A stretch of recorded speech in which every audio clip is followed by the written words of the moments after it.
welcome back to the Budget Gamer channel. Today's game is really unique, and I say that because in order to get a good feel of just how the play is and the artwork, imagine the 90s creators of Ren and Stimpy creating a point-and-click adventure game kind of loosely inspired by The Binding of Isaac. Now, if you can put all of those elements together, you're gonna have something closely related to Bulb Boy. Initially in the game, we're introduced to a setting wherein Bulb Boy, his lantern-headed grandfather, and his moth-dog are all gathered in the living room, and these are going to be the three integral characters through the rest of the gameplay. The overall controls, as with most point-and-click adventure games, are very simple. You have the simple left joystick to move your character around each scene, and the action button to actually manipulate anything your cursor mouses over. If you download the game and you're not aware that it's a horror-style point-and-click adventure, the game lets you know pretty much right off the bat what's in store for you. As soon as you're actually allowed to engage with gameplay, stuff is just a little odd, and then it gets really creepy really fast. And that's pretty much the vein that the genre takes as far as horror goes. It's not really a jump scare as much as just a really creepy game. It uses lighting and character design really well in order to establish this unnatural, supernatural, zombie monster kind of setting where the gameplay is still very much playable because you're not sitting holding the controller shaking in fear. It's just something that makes you think, wow, that was graphic. Though there are minor puzzles throughout the game, there's only about 3 main bosses to beat, and the entire game can be accomplished in probably 2 hours if you know what you're doing, 3 if it takes you a while to solve each of the puzzles.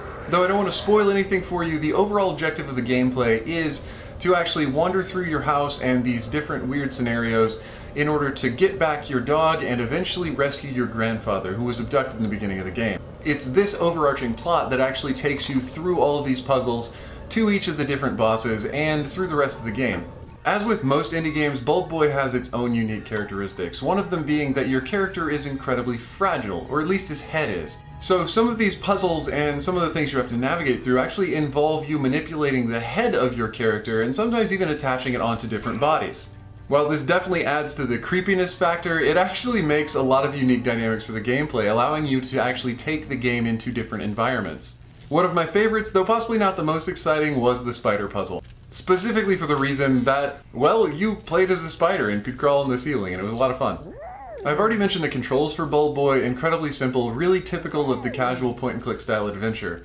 The music, on the other hand, is very eerie and suits the graphics really well. I have to say that it's not intrusive, so you might not actually notice the music, but honestly, in an adventure like this, that's a good thing. And as you can see, the graphics really do speak for themselves. They're kind of kitschy, a little bit edgy, not quite gory, definitely graphic, and really creepy.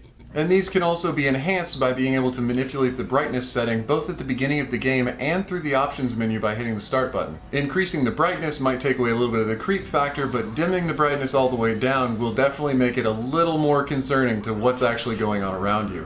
Overall, I'd have to say my initial impressions of the game were a little conflicted. I didn't really know what to expect. I'd never played a horror-style point-and-click before, and especially not something that was done in this way. But having committed to the game, playing it all the way through, and then reflecting back on my experience, I gotta say I really enjoyed it, if for nothing more than getting a really unique take on this kind of a genre. It was fun, and it did keep me entertained, so for a couple bucks in the eShop, I can't really say anything negative about this game, especially if you're a fan of anything like Ren and Stimpy, The Binding of Isaac, or just point-and-click adventure in general. Well, I know this review was a little bit shorter than normal, but honestly the game speaks for itself, so if you're a fan of horror games, point-and-click adventures, or even the art style, the game might be something you'd want to check out. Even though I wouldn't say it's my favorite style of game, I definitely had a good time playing it. Anyway, this has been Budget Gamer, so as always, thanks for watching.